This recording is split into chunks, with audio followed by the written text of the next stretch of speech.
Hello, Shadwell here, ready to talk about the next film in my collection, Critters 4 from 1992. It's directed by Rupert Harvey and stars Don Keith Opper and Paul Whitthorne. Remember back in the 90s there was a joke in the horror film community that when you ran out of ideas you sent your antagonist to space like the Leprechaun and Jason Voorhees? This film gets unfairly lumped in with those films. And I only say unfairly because the Critters mythology may have ended up in space with the fourth film, but if you remember back to the first Critters, space is where the Krites got started. So saying they end up in space is a slight misnomer. It's more accurate to say they return to space. Critters 4 was the finale to the series for nearly 3 decades before Critters Attack was released, and therefore I like to deal with Critters 4 as though it were the end of the main franchise because it's easier to say it as a 6-year franchise rather than as a 33-year franchise.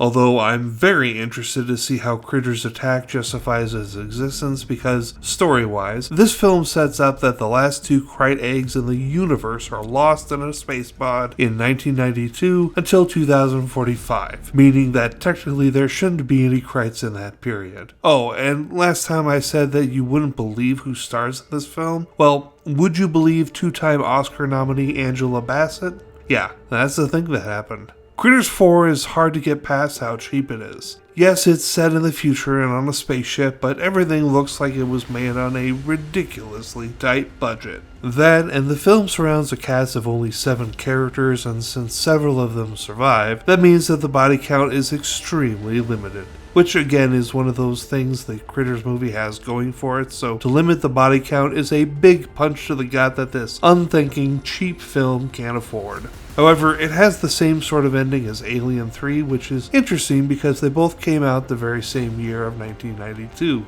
Although with a film like Critters 4, I feel it would be easier to quickly spit out an ending that copies Alien 3, where the big bad corporation wants to turn the villainous Krites into a weapon. And that's the other thing, there's only 2 Krites in this film, which is a big step down from the already big step down that was Critters 3, You Are What They Eat, so again, another letdown that the film can't afford to make.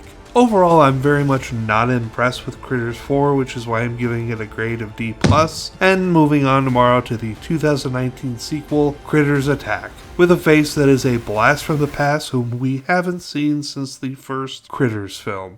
See y'all then.